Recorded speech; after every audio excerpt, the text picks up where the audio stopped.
अस्सलाम वालेकुम। मोहम्मदी किचन में आप सबका वेलकम है। आज मैं बना रही हूँ मेथी की सब्ज़ी आलू के साथ।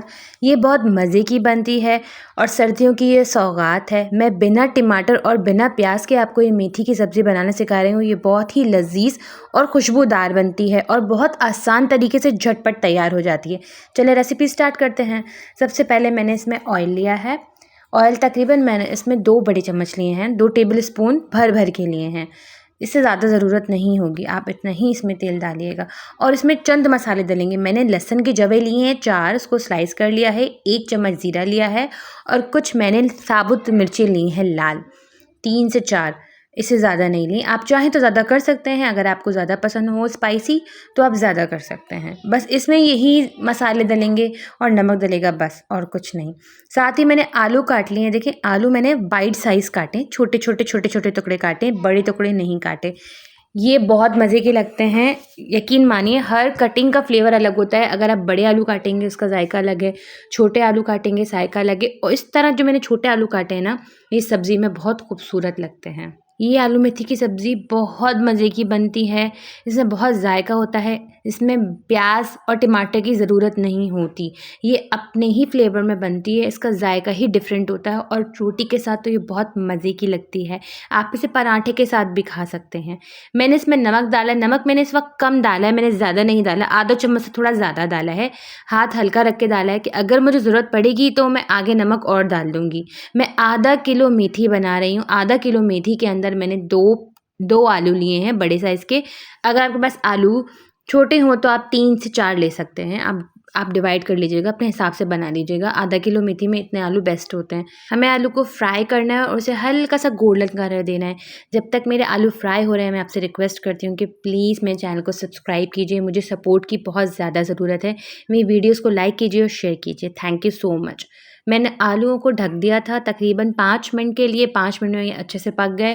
पानी नहीं डालिएगा, मैंने पानी नहीं डाला।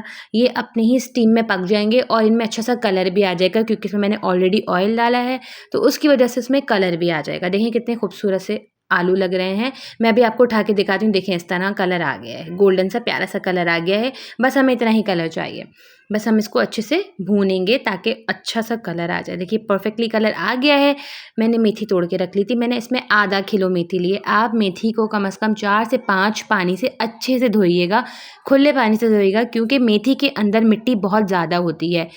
इस सब्ज़ी के अंदर से मिट्टी साफ़ करना इसलिए ज़रूरी है, वरना हमें किडनी में इफ़ेक्ट हो सकता है, किडनी में स्टोन्स भी हो सकते हैं। तो अच्छे से धोना इसको बहुत ज़रूरी है। और अगर आप ना भी धोएंगे ना तो सब्ज़ी के अंदर जायका बहुत ख़राब होता है, मुँह के अंदर आती मिट्टी अच्छी नहीं लगती। अच्छे से धो के इसको निथार कर फिर इसके अंदर डालिए। देखिए मैंने सब्ज़ी धोई है 3 से 4 बार। उसके बाद मैंने इसको बास्केट में रख दिया था, इसका पानी सारा ड्राई हो गया। उसके बाद मैंने इसके अंदर डाली है और अब मैं इसको भून रही हूँ मेथी डाल के। इसमें पानी नहीं जाएगा, ये इसी तरह बनेगी। सब्ज़ी डालने के बाद हम इसको आलू के साथ इस तरह भूनेंगे। इसमें हम पानी नहीं डालेंगे, पानी नहीं जाएगा। आपने देखा है कितने आसान सिंपल रेसिपी है ये, और इसके अंदर सिर्फ नमक, लहसुन, ज़ीरा और मिर्चें गई हैं, साबुत मिर्चें।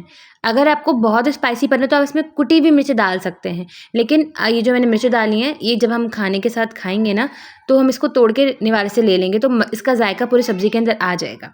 अच्छे से फ्राई करने के बाद जब सब्ज़ी का पानी सूख गया था तो मैंने 5 मिनट के लिए इसे ढककर पकने के लिए रख दिया था। 5 से 7 मिनट के अंदर ये अच्छे से गल जाती है, क्योंकि सब्ज़ी ही होती है, पत्ते होते हैं। अब आप बताइएगा ये मिथ है या नहीं। कुछ कहते हैं कि कवर करके ना पकाओ, उससे मेथी कड़वी हो जाती है। आप मुझे कमेंट्स में ज़रूर बताइएगा कि ये मिथ है या रियल है। आप ये रेसिपी ट्राई कीजिए और मुझे कमेंट्स में प्लीज़ फीडबैक ज़रूर दीजिएगा कि आपको ये रेसिपी कैसी लगी। अब चलती हूँ, मिलूँगी किसी नेक्स्ट रेसिपी में इस दुआ के साथ कि अल्लाह ताला हम सब के दस्तरखान हमेशा आबाद रखे। आमीन सुम्मा आमीन। अल्लाह हाफ़िज़।